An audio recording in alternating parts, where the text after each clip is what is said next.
బ్రహ్మానందరెడ్డి, నల్గొండ జిల్లా మిర్యాలగూడ మండలం శ్రీనివాసనగర్ గ్రామం.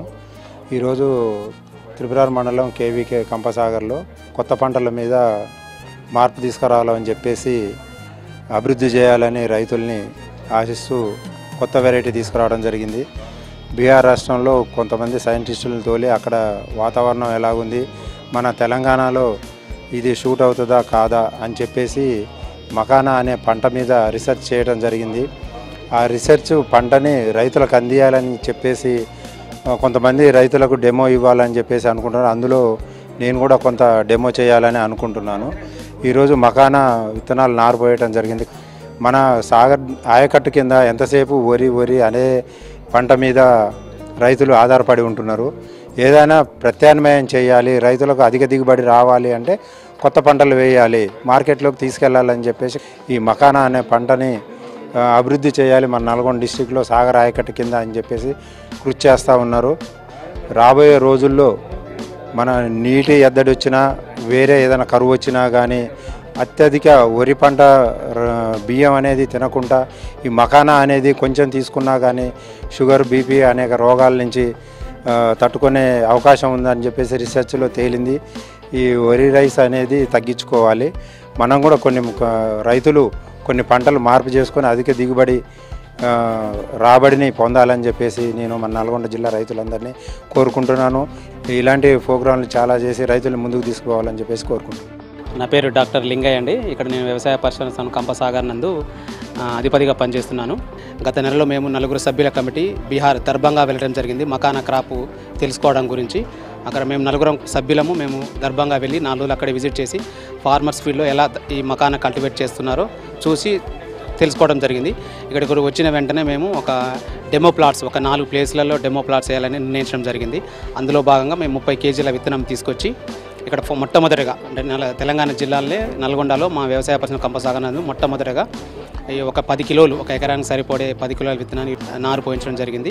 మిగతా మా శాస్త్రవేత్తలు, ప్రోగ్రెసివ్ ఫార్మర్స్ మరియు వ్యవసాయ పాలిటెక్నిక్ విద్యార్థులు కూడా ఈ ప్రోగ్రాంలో పాల్గొన్నారు. అందుకని మేము మా వ్యవసాయ పాలిటెక్నిక్ విద్యార్థుల తరఫున ప్రత్యేకమైన ధన్యవాదాలు తెలుపుతున్నాము.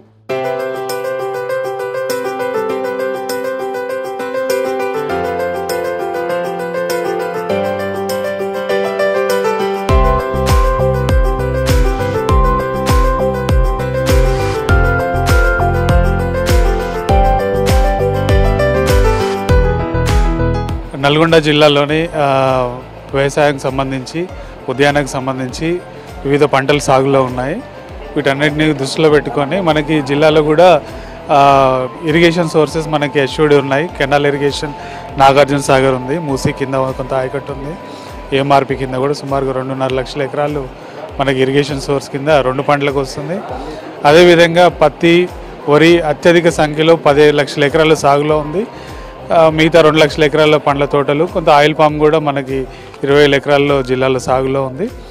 అన్ని పంటలతో పాటు కొంత మనం ఏదైతే ప్రతి సంవత్సరం చూసినట్లయితే ఎక్కువ వాటర్ ఎక్స్ప్లోర్ చేసుకుంటున్నాం పంటలకి. ఎక్కువ అంటే అవైలబిలిటీ ఆఫ్ వాటర్ ఉంది కాబట్టి ఎక్కువ వాడుతున్నాం. బట్ కొంత ఇంపార్టెంట్ క్రాప్స్ అంటే వరి, పత్తితో పాటు సమానంగా లాభం వచ్చే పంటలు కూడా ఇంకా చాలా ఉన్నాయి. ఆ దృష్టికి వెళ్ళాలనే ఉద్దేశంతో ఏదన్నా ఆర్గానిక్స్ కానివ్వండి, లేకపోతే కొన్ని కొత్త పంటలు మకనా రీసెంట్గానే బీహార్ రాష్ట్రానికి మకనా బోర్డు కూడా కేంద్ర ప్రభుత్వం ఇవ్వటం జరిగింది. అంటే ఆ పంటకున్న అంత విలువ అంటే మార్కెట్లో మనం కూడా చూసినట్లయితే మకనా తినే అలవాటు ఉంది. ఆ ప్యాకెట్ మీద చూసినట్లయితే అత్యధిక ధర 100 గ్రాములు 200 నుంచి 250 రూపాయల వరకు ధర పలుకుతుంది. ఇంకా కొంత ఎక్కువే ఉంది కొంత ప్రీమియం స్టోర్స్లో.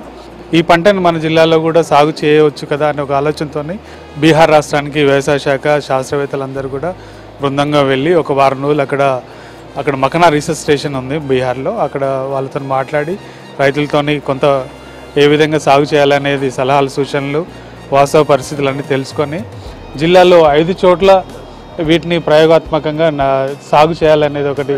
పూర్తిగా దీన్ని 2 రీసెర్చ్ స్టేషన్స్ ఉన్నాయి మనకి. ఒక కేవీకే ఉంది, హార్టికల్చర్ రీసెర్చ్ స్టేషన్, తర్వాత అగ్రికల్చర్ రీసెర్చ్ స్టేషన్ కేవీకే కంపసాగర్లో శాస్త్రవేత్తల ఆధ్వర్యంలో ఇవి స్టార్ట్ చేయడం జరుగుతుంది. శాస్త్రవేత్తల ఆధ్వర్యంలో 1 ఎకరం నర్సరీ ఈరోజు స్టార్ట్ చేయడం జరిగింది. మిగతా చోట్ల కూడా 5 చోట్ల కూడా స్టార్ట్ చేయడం జరుగుతుంది. వీటన్నిటిని కూడా విత్తనం నుంచి మళ్ళీ విత్తనం వచ్చేంత వరకు కూడా ఒక కేస్ స్టడీగా పైలట్ ప్రాజెక్ట్ కింద చేయడం జరుగుతుంది. సక్సెస్ అయిన తర్వాత దీంట్లో సాగుకి బీహార్ ప్రాంతానికి మన దగ్గర ఎటువంటి తేడా ఉంది, మంచిగా వచ్చిందా లేదా రిజల్ట్స్ చూసి ఎక్స్పాన్షన్ చేయడానికి కూడా ఫ్యూచర్లో ఆలోచన చేయడం జరుగుతుంది.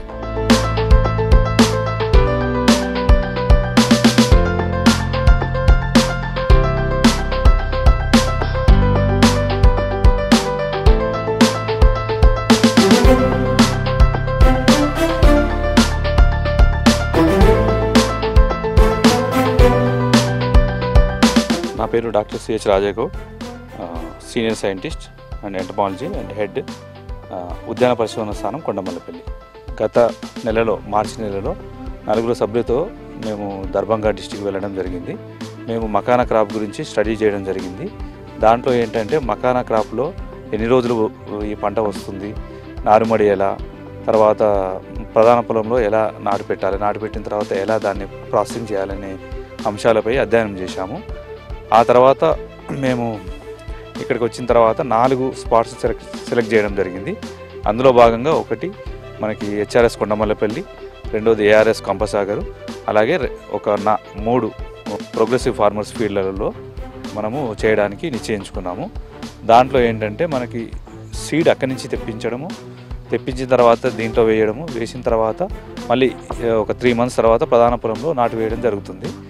అయితే ఇవి ప్రయోగాత్మకంగా పరిశీలించిన తర్వాతనే రైతులకు సిఫారసు చేయాలని అనుకుంటున్నాము. ఎందుకంటే వాటిలో మెయిన్గా ఏంటంటే మనము నర్సరీ నుంచి ప్రధాన పొలంలో ట్రాన్స్ప్లాంటింగ్ చేసిన తర్వాత అప్ టు హార్వెస్టింగ్ వరకు చాలా ఈజీగా ఉంటుంది. హార్వెస్టింగ్ తర్వాత మనకి చాలా ఇది ఒక లెబోరియస్ ప్రాసెస్ లాగా మిగిలిపోతుంది. హార్వెస్టింగ్ ఒకటి చాలా కష్టం. హార్వెస్టింగ్ చేసిన తర్వాత వచ్చిన గింజలని వేడి చేయిన తర్వాత రెండోసారి వేడి చేసి మళ్ళీ పాపింగ్ చేయడము, ఇది చాలా కష్టంతో కూడుకున్నది. సో దీన్ని పూర్తిగా మనం క్షుణ్ణంగా చదివిన తర్వాతనే రైతులకు సిఫారసు చేయాలని దాని ఫలంగా మేము మొదటగా ప్రయోగాత్మకంగానే ఈ యొక్క హెచ్ఆర్ఎస్ కొండమల్లిపల్లిలో మరియు ఏఆర్ఎస్ కంపసాగర్లో ఈరోజు నారుమడిలో మనము ఈ సీడ్స్ని బ్రాడ్కాస్ట్ చేయడం జరిగింది. ఇలాంటి మంచి ఆపర్చునిటీగా అంటే ఈ దక్షిణ భారతదేశంలోనే ప్రప్రథమంగా ఏఆర్ఎస్ కంపసాగర్లో మరియు హెచ్ఆర్ఎస్ కొండమల్లిపల్లిలో ఈ యొక్క మకానా సాగుకి తొలిమెట్టు వేయడం జరిగింది.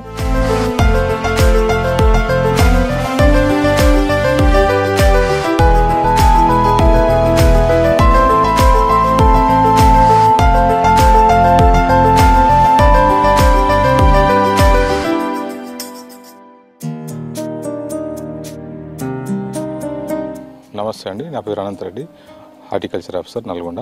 ఈరోజు చూసుకున్న ప్రోగ్రామ్ మఖానా ఏదైతే మనం సీడ్ సోయింగ్ చేసినామో ఇక్కడ హెచ్ఆర్ఎస్ కొండమల్లపల్లి, తర్వాత మొదటగా కంపసాగర్ ఏఆర్ఎస్లో కూడా మనం ఈరోజు చేసుకోవడం జరిగింది. 2 హార్టికల్చర్, అగ్రికల్చర్ అండ్ 2 సైంటిస్టులను కలిసి అక్కడికి వెళ్ళి మొత్తం కంప్లీట్గా ఒక 4 days దాని మీద కంప్లీట్గా స్టడీ చేసుకొని వచ్చినాం. దాంట్లో ఏంటంటే మఖానా అనేది 8 నెలల పంట. సో మొదట 3 నెలలు నర్సరీ మెయింటైన్ చేస్తాం, తర్వాత 5 నెలలు మెయిన్ ఫీల్డ్లో క్రాప్ మనము సాగు చేస్తాము. సో మొదటి 3 నెలల్లో సీడ్ 1 ఎకరానికి 10 kgల సీడు మనం రేజ్ చేసుకొని బ్రాడ్కాస్ట్ చేసుకోవడం జరుగుతుంది. తర్వాత 3 నెలల పంట కాలంలో 3వ ఆకు దశకు వచ్చిన తర్వాత ఒక 2 feetల ఎత్తుతో ఉంటుంది మొక్క. వాటిని మనం ప్రధాన పొలంలోకి మీటర్ స్పేసింగ్తో మనము ఎకరానికి 4000 మొక్కలు దాదాపుగా నాటుకోవడం జరుగుతుంది. సో నాటిన తర్వాత 5 నెలలకు మనకు పంట రావడం జరుగుతుంది. దీంట్లో మొదటగా ఎటు ఒక 1 మీటర్ వ్యాసార్థంతో ఆకులు విస్తరించడం జరుగుతుంది. ఆకుల కింద నుంచి ఒక్కొక్క మొక్కకి దాదాపు 10 నుంచి 12 పువ్వులు వస్తాయి. ఒక్కొక్క పువ్వులో కూడా దాదాపు 80 నుంచి 100 వరకు, కొన్ని మొక్కల్లో అయితే 60 నుంచి 80 వరకు కూడా సీడు దాంట్లో డెవలప్ అవుతాయి.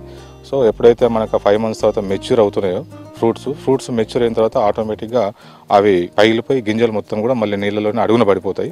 తర్వాత ఆ ఆకులు కూడా దాని 5 నెలల తర్వాత దాని వయసు అంతవరకే ఉంటుంది కాబట్టి ఆకులు కూడా చినిగిపోయి మొత్తం కూడా అవి అడుగు భాగాన చేరుతాయి. తర్వాత ఒక 10-15 రోజులు అవి మొత్తం కూడా నీళ్ళలో డీకంపోజ్ కావడం జరుగుతుంది.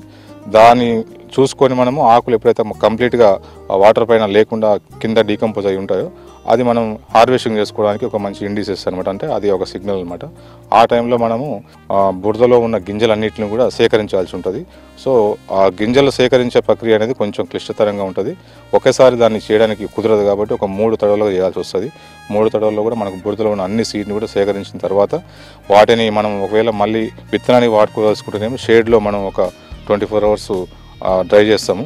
లేదు ఒకవేళ మనం మకానా ప్రాసెసింగ్ చేయాల్సుకుంటే మాత్రం ఒక 24 అవర్స్ బయట ఎండకు ఆరబెట్టిన తర్వాత మొదటి రోస్టింగ్ అంటాము, అంటే వేడి చేయడం, పెంక మీద చేసి వేడి చేస్తాం. దాదాపు 280 డిగ్రీ సెంటిగ్రేడ్ వరకు కూడా వేడి చేసిన తర్వాత వాటిని మళ్ళీ 48 అవర్స్ ఆపుతాం, రెస్ట్ ఇస్తాము.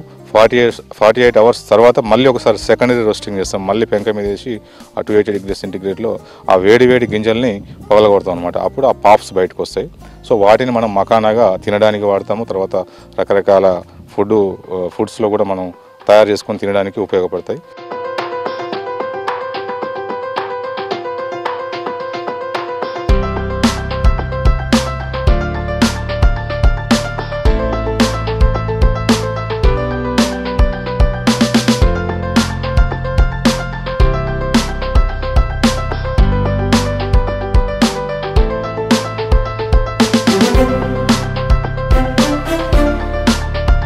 సో ఇవి ఏంటంటే మకానా గింజలు వచ్చేసి మన విత్తనానికైతే దాదాపు కేజీ 300 నుంచి 400 రూపాయల వరకు మనకు మార్కెట్లో అమ్ముకోవడానికి కానీ మనం కొన్నా కానీ ఉంటుంది. సీజన్లో అయితే దాదాపు 800 వరకు కూడా ఉంటుందని చెప్పేసి బీహార్లో మేము స్టడీ చేసిన దాని ప్రకారం చెప్పగలుగుతున్నాం. ఆ ప్రాసెస్ చేసిన పఫ్స్ అయితే మాత్రము బయట 800 నుంచి 1000 రూపాయల వరకు కూడా బయట మనకు 100 గ్రాముల నుంచి 200 గ్రాముల వరకు వాళ్ళు ప్యాకింగ్లో అమ్ముకోవడం జరుగుతుంది. సో మెయిన్గా బీహార్లో మేము స్టడీ చేసిన దాంట్లో ఏంటంటే బీహార్లో దాదాపు 30,000 హెక్టార్లలో సాగు చేయడం జరుగుతుంది. ఆ 30,000 హెక్టార్లలో దాదాపు 80% ఓన్లీ నార్త్ బీహార్లో మిథిలాంచల్ అనే ప్రాంతంలోనే ఆ రీజియన్లో మాత్రమే సాగు చేయడం జరుగుతుంది. ఆ పక్కన ఉన్న అస్సాం, తర్వాత మణిపూర్, తర్వాత west Bengal, part of Orissa, part of యూపీలో కూడా మిగతా 20% సాగు చేయడం జరుగుతుంది. అలాగే బయట ప్రపంచ దేశాల్లో చూసుకుంటే జపాన్, చైనా, నార్త్ అమెరికాలో కూడా దీన్ని కొంతవరకు సాగు చేస్తున్నారని చెప్పి తెలిసింది. సో దీంట్లో ఫుడ్ వాల్యూ, దీన్ని సూపర్ ఫుడ్గా అభివర్ణిస్తాం అందరం కూడా. దీంట్లో ఉన్న న్యూట్రిషన్స్ వాల్యూ ప్రకారం హై క్వాలిటీ ప్రోటీను, తర్వాత calcium, 60% of high value carbohydrates ఉండడం వల్ల ఈజీగా డైజెస్ట్ అవుతుంది ఈ ఫుడ్. సో మనిషికి ఎముకలకు బలాన్ని ఇస్తాయి, తర్వాత హార్ట్ కూడా మంచిది. డయేరియా, తర్వాత ఇంకా కొన్ని ఆరోగ్య ప్రాబ్లమ్స్ ఏదైనా ఉంటే కూడా ఆరోగ్యానికి చాలా మంచి ఫుడ్ కాబట్టి దీన్ని సూపర్ ఫుడ్గా అభివర్ణిస్తూ మన పిఎం గారి దగ్గర నుంచి కూడా అందరూ తింటే బాగుంటుంది ఆరోగ్యానికి, అలాగే మెయిన్గా రైతులకు సాగు చేసుకుంటే చాలా బాగుంటుంది అనే కాన్సెప్ట్తో మా జిల్లా కలెక్టర్ గారు ఈ కాన్సెప్ట్ తీసుకురావడం జరిగింది. అయితే మామూలుగా ఇక్కడ ప్యాడీ బాగా ఎక్కువ అవుతుంది జిల్లాలో. సో ఒకటే క్రాపు రైతులందరూ సాగు చేయడం వల్ల మనకేమైందంటే ప్రాబ్లమ్స్ వచ్చే అవకాశం ఉంటుంది. వాటర్ ఉన్న దగ్గర, అంటే నీరు సమృద్ధిగా ఉన్న దగ్గర మకాన్ వేసుకోవడానికి అవకాశాలు ఎందుకంటే బీహార్లో ఉన్న వాతావరణం మన వాతావరణం దాదాపు ఒకేలాగా ఉన్నది కాబట్టి ఆ పంటని ఇక్కడ సాగు చేసుకునే అవకాశం ఉంది కాబట్టి ఇక్కడ సాగు చేస్తే బాగుంటుంది. అయితే ఎవరైతే రైతులు ఒకవేళ పంట మార్పిడి చేసుకొని ఇట్లాంటి వాతావరణంలో సేమ్ ప్యాడీ వచ్చే దాంట్లోనే అదే రకమైన పంట పండించుకోవడానికి ఇంకేమైనా ఆల్టర్నేట్ సోర్స్ ఆలోచిస్తున్న తరుణంలో ఇట్లాంటి మకాన పంటలు వేసుకోవడం వల్ల ఏంటంటే ఇది దాదాపు ఎకరానికి 30 నుంచి 32 క్వింటాల వరకు కూడా దిగుబడి వస్తుంది. సో ఇది డబ్బు రూపంలో చూసుకుంటే 2 నుంచి 2.5 లక్షల రూపాయల వరకు ఆదాయం వస్తుంది ఎకరానికి. అదే ప్యాడీ చేసుకుంటే 20 నుంచి 30 వేల వరకే వస్తుంది కాబట్టి ఎక్కువ ఆదాయం వస్తుంది మంచి. అలాగే కొత్త పంటను వేసుకునే అవకాశం ఉంటుంది కాబట్టి రైతులు కూడా దీనిపై కొద్దిగా ఇంట్రెస్ట్ చూపించి వేసుకుంటే బాగుంటుందని ఆలోచనతో ఇక్కడ మనం ఇంట్రడ్యూస్ చేసి ఈసారి ఈ క్రాప్ మీద వచ్చే రిజల్ట్ని బట్టి మనం అందరికీ కూడా అవగాహన కల్పిస్తామని చెప్తున్నాం.